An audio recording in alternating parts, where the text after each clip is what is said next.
se retrouve tout de suite avec cette pub. Merci nos annonceurs, comme nous disait le Ravishai. On remercie nos annonceurs qui nous donnent un peu de beurre dans les épinards. Et on vous invite, si vous aussi voulez être annonceur, à nous contacter pour être annonceur de cette émission qui est suivie par la moitié de la Terre entière. C'est même les Chinois, par cette émission les Africains, qui est suivie chaque semaine par beaucoup de monde via Anatel, via YouTube et via Facebook. Alors on va passer tout de suite à la Parachat de Shavua. On envoie le jingle Parachat à Shavua.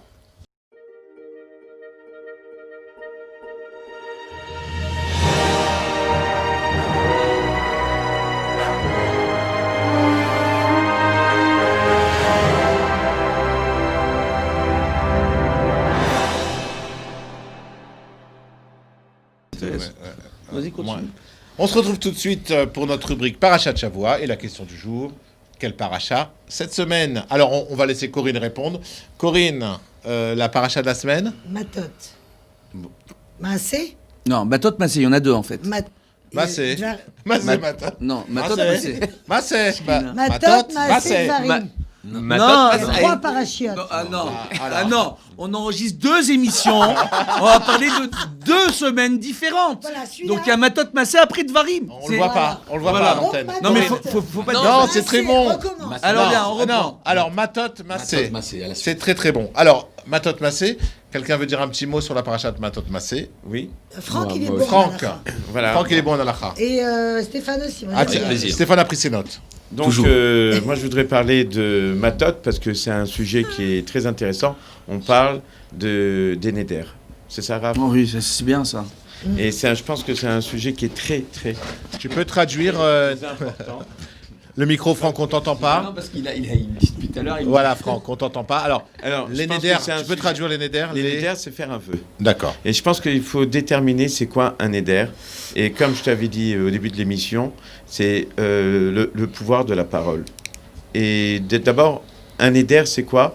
D'après ce que j'ai pu étudier, et je voudrais avoir ton avis, Ravishai, pour moi, on peut faire des Neder pour des Chumra, d'accord? Oui, des mesures de grande piété. Des mesures de grande piété, voilà. Merci. Par exemple? Vas-y, continue. Vas-y, attends, ça va durer 2 heures. Des mesures de grande piété, oui, tout à fait. Mais encore, mon cher Fabrice. Oui. Et ensuite, vous avez aussi... par contre, pour une misva, je sais qu'on n'a pas besoin de faire de neder parce que c'est quelque chose qu'on doit faire. Par exemple, on ne fait pas de neder de dire je vais me mettre mes tefilines ce matin ou je vais me faire ce Shabbat. Parce qu'on a déjà l'obligation. Parce qu'on a déjà l'obligation de le faire. Donc c'est bien, je voulais préciser tout ça parce que c'est plein de sujets que j'ai étudiés cette semaine et qui sont très intéressants. Ouais, t'as vu, Fabrice? Et donc, il y a ça. Il y a donc aussi, ce que j'ai étudié, c'est que quand on fait un neder pour quelque chose de chol maintenant, par exemple, demain, je vais à la plage. Exemple. Eh bien, il n'y a pas de neder, donc il n'y a pas besoin de faire d'annulation parce que c'est quelque chose de chol. Mais si on dit, je fais un neder demain d'aller à la plage, là, il faut faire une annulation. Ça devient un problème. Ça devient un problème. Parce qu'on a dit le mot neder. Exactement. Un inoder. Voilà. Je fais le vœu, ouais. Voilà. Et ce que j'ai étudié aussi, c'est... Ou de promettre des choses à ses enfants ou à sa femme aussi. Ça peut être un problème. Voilà. Ouais. Oh merde. Et ouais. Bon, alors. On t'a dit. Ouais. Non, vas-y. Alors. Non, mais c'est pas grave. Allez, viens. Alors. Donc, non, je terminé, mais ça va. Non, Franck, ça nous intéresse. Et la dernière partie de la paracha que tu as étudiée, parce que... Non, c'est toujours le même sujet. Donc, d'être... et souvent, ce que j'ai étudié, c'est un truc très intéressant. C'est avant d'être marmire sur quelque chose, eh ben, il faut savoir avoir une certaine dimension en Torah. Parce que quand j'ai lu dans un livre qu'il y en a qui se prennent... Ils s'imposent des choses, des restrictions, alors que déjà à la base, ils n'ont pas un bon comportement, ils ne font pas tout le minimum de Torah et Mitzvot avant de s'imposer quelque chose. C'est une réponse dans Shilot Shuvot de Rav Ovadia D'ailleurs, Yosef, par rapport à la montre pendant les tefilines. Il avait dit d'être... Quelqu'un avait demandé, excuse-moi Franck, vas-y. Est-ce que je peux garder la montre pendant que je mets les tefilines? Ouais. Ou est-ce que ça pose problème? Voilà. Et le Rav, Rav... Est-ce qu'on considère que... Et dans la réponse du Rav Ovadia Yosef, dans Shilot Shuvot, il y avait une notion comme ça qui disait que il y a beaucoup de choses à faire avant de se poser cette question. Voilà. Parce que Miikar Adin, à partir du moment où les tefilines, on a fait le tour du bras en haut, d'accord, tout le reste n'est que coutume. Donc dès que j'ai fait le tour du bras, on avait fait une vidéo avec Moshe Aaron à l'époque, Tu te souviens ou pas? Vous faisiez des vidéos ensemble? Ouais, à l'époque, il y a longtemps, à Eli, quand j'allais donner des cours à Eli, quand les gens m'invitaient là-bas. Le message. Alors, on fait une émission en direct. La Lidré, si tu nous entends. Oui, c'est vrai. Alors maintenant, tout simplement, je t'explique, et il faut que tu saches que cette vidéo, elle a eu des conséquences extraordinaires parce qu'il y a des centaines de jeunes garçons qui ont vu cette vidéo et qui se sont mis à mettre les tefilines. Baruch Hashem, grâce à cette vidéo. Et je vais seulement préciser par rapport au Rav Yosef ce que tu as dit. Il avait fait un jeu de mots très sympathique. Souvent d'être marmire, on a le même mot que Hamor. On finit par être Hamor. Alors, mais bon, attends, vas-y. Sympathique, elle est belle. Calme-toi. D'accord. On parle de la paracha. On va passer à Stéphane. Bon. Tot Massé. Donc effectivement, la paracha commence, comme Franck l'a dit, sur les lois de Nédarim, sur les vœux. Et ensuite, on part en guerre. Là, Moshe dit clair, Hachem va voir Moshe. Il dit, écoute, voilà, Moshe, maintenant il est temps d'aller combattre les Médianites. Donc, et Hachem dit même à Moshe, écoute, tu ne pourras pas mourir, Moshe, tant que tu n'auras pas gagné la guerre contre Midian. Donc déjà là, dès le début, on voit un truc, pour moi, formidable. Si Moshe avait retardé cette guerre-là, il aurait pu vivre encore très très longtemps. Mais malgré ça, où Moshe savait pertinemment que la victoire de cette guerre, il partirait de ce monde, il lance la mobilisation. Donc comment ça se passait? Il y a 12 tribus, Moshe dit voilà, que chaque tribu m'envoie 1000 soldats. Donc ils sont partis en guerre contre Midian avec 12 000 soldats, 1000 par tribu. C'était la quote-part pour l'armée d'Israël à l'époque. Ils partent voir Midian, c'est un carnage, c'est une grande victoire. Les généraux hébreux laissent en vie les enfants et les femmes, ce qui déplaît un petit peu à Moshe, parce qu'on n'oublie pas que Midian, c'est quand même eux, leurs femmes, qui sont venus faire fauter les Hébreux dans la paracha d'avant et nous faire faire des... Exactement, Corinne, et faire des bêtises. Donc sur ce, la Torah nous raconte un petit peu les prises de guerre. J'ai noté, parce que c'est fabuleux ce que les Hébreux ont pris aux Médianites, quand la Torah donne le dénombrement des bêtes, c'est 675 000 menus bétail. Ah mais c'est colossal. On parle de 72 000 bêtes de gros bétail, de 61 000 ânes. C'est écrit comme ça dans la Torah C'est écrit comme ça dans la Torah chiffrée. Ouais. Donc je trouve ça extraordinaire juste pour Midian. Ensuite, la paracha de Matot termine sur un début de partage de la terre d'Israël et on assiste déjà à l'établissement de 2 tribus et demie qui sont la tribu de Gad, la tribu de Réhouven et une demi-tribu de Ménaché qui, elle, va aller s'installer sur les rives du Jourdain.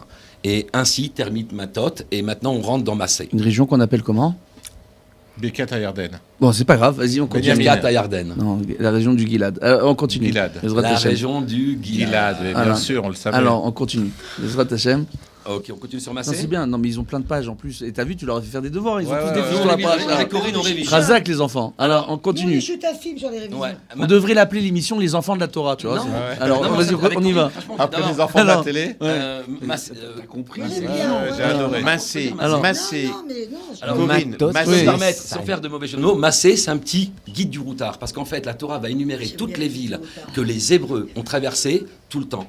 Donc, on n'a pas le mail comme ça des villes comme Soukot. Est-ce qu'il y a un avis sur chaque hôtel, chaque restaurant? Il y a une petite... Je ne sais pas, je n'ai pas lu les commentaires de la Torah. Donc tu sous-entends qu'ils ont inventé le guide Michelin dans cette paracha. Ouais. Alors, vas-y, continue. Non, donc on va avoir comme ça toutes les villes que les Hébreux vont traverser. Oui. C'est assez incroyable. On arrive donc en Eretz Canaan, et là, on a la misva d'aller combattre ces fameuses 7 peuples qui sont sur la terre d'Israël. Rapproche-toi du micro, Stéphane. Pardon, excusez-moi. Qu'on t'entende mieux. D'accord, on m'entend. Donc là, maintenant, nous arrivons en Eretz Canaan. Et là, les guerres pour conquérir notre terre d'Israël, celle où on est aujourd'hui, en ce moment même, là où on parle, et ben c'est maintenant. Donc voilà, Massé. Tu veux en dire un petit mot sur Massé encore, Corinne? Non, je voulais dire qu'il a fallu déloger les 7 nations. Voilà. C'est ça que tu voulais... Tout à fait. Corinne, le micro. Ah, il a voulu déloger les 7 nations. D'accord. Voilà. Et, attendez, je prends mes notes. Oui, c'est qui les 7 nations? Les Lévis. Non, vas-y, les 7 nations, c'est qui? Non, je cherche. Attends, ah oui. Rams. Non, ça c'est. Elle n'a pas les 7 nations. Non, mais donne-moi mes lunettes. Tiens, je te donne tes lunettes. Non, mais en fait, c'est sa liste des courses, là. Oui. Farine, sucre. Alors, Corinne s'est trompée, elle a pris la liste des courses. De cuisine, merci Corinne. La prochaine fois, essaye de prendre les bonnes fiches. On rappelle à Gilles, le mari de Corinne, de ne pas piquer les cours de Corinne. Bonjour, Moshe, Aaron, un petit mot sur la paracha. Un tout petit mot, je vais juste relever effectivement ce que j'ai retenu moi de la paracha, c'est les 42 étapes. Et j'ai lu un livre du Rav Shriki. Mieux que le Giro. Ouais, 42 étapes, il n'y a rien par hasard dans la Torah, même bête. Je pense que dans la vie, on arrive tous par des étapes. Et des étapes, des fois, c'est des épreuves. Et c'est pour ça que même bête, on inverse et fait bam. On se prend des bams. Ah, boum. Un peu, des gros booms dans la tête. Et même bête. C'est pas ça la Kavana, mais c'est pas grave. Ça peut être même intelligent. Alors, c'est quoi la Kavana? Non, la Kavana, c'est que vraiment chaque endroit, il servait à quelque chose, à nous donner un message. Alors, à faire intérioriser la Torah au sein du clan Israël, d'où le terme bam, qui est en eux. Voilà. Ah, allez, continue. Et bam. Voilà. Vas-y, continue. On est shootaf avec Et surtout, je voulais relever par ce que tu as dit sur la parole. C'est marrant parce qu'on est passé dans une des stations, comme on dit dans la Torah, par une station qui s'appelle. Alors, tu parlais de Sukkot tout à l'heure. Et Sukkot, c'est la révélation de la Emouna, déjà. Et on gagne dans chaque endroit et chaque étape de notre vie, on passe par des endroits qui nous font gagner quelque chose. Et il y a eu Pi Acherot, la bouche de la liberté, comme quoi la parole, elle est très très importante. Surtout dans ce monde aujourd'hui, puisqu'on a fait que parler de ça aujourd'hui, puisqu'on parle. Donc on utilise la bouche aussi. Voilà, je vais m'arrêter parce qu'il reste 2 minutes. Merci beaucoup. Ah, il est nouveau, mais il a appris à lire les petits panneaux de Shimshon qui est derrière. Il y a le Rav là. Au fait, Rav, tu m'autorises à dire des paroles parce qu'il y a un Rav qui faut demander l'autorisation au Rav. Oui, on lui demande toujours. Fayot. En fait, je lui demande une fois avant et c'est bon. Rajouter quelque chose. Alors, Corinne, un petit mot, excuse-moi. C'est bien, mon petit Moshe. C'est mon chouchou. Elle a travaillé, donc rapproche-toi du micro, Corinne, qu'on t'entende bien.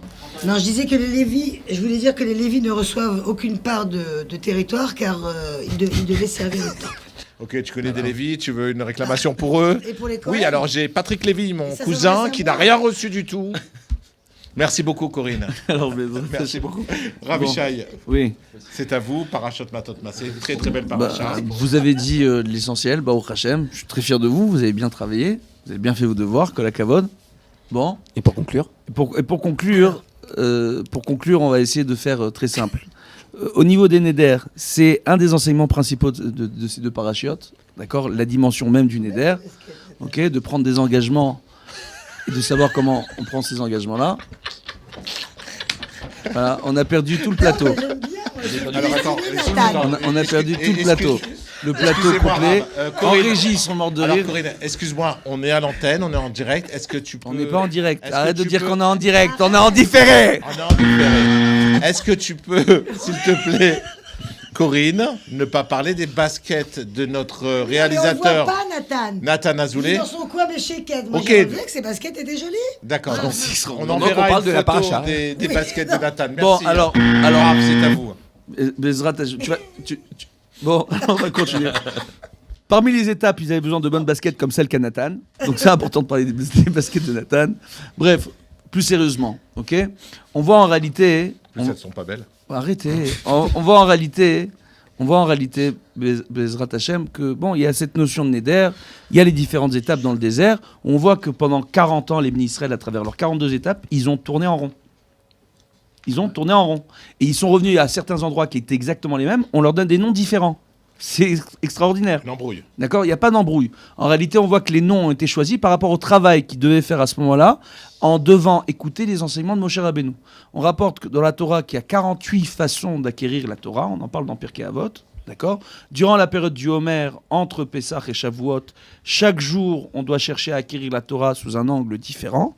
Et durant ces 40 ans, ils ont dû prendre en compte le fait de devoir ingérer la Torah, la digérer, entre guillemets, et l'acquérir de façon réaliste et effective. Donc c'est de cela dont on parle. Les guerres qui ont été menées, c'est une nécessité dans cette Torah, mais on regrette ces guerres et on regrette qu'on ait dû agir de la sorte. Ça, c'est une chose qui est mise en avant essentiellement dans la Torah. Et l'autre point qui est extraordinaire dans tout cela, okay, c'est de comprendre l'harmonie qu'il y a entre les Bnei Israël. Quand on nous rapporte qu'il y avait 1000 hommes par tribu, d'accord, il y avait 600 000 hommes à l'époque qui pouvaient tous aller à l'armée. Donc on pouvait soulever une armée de 600 000 hommes.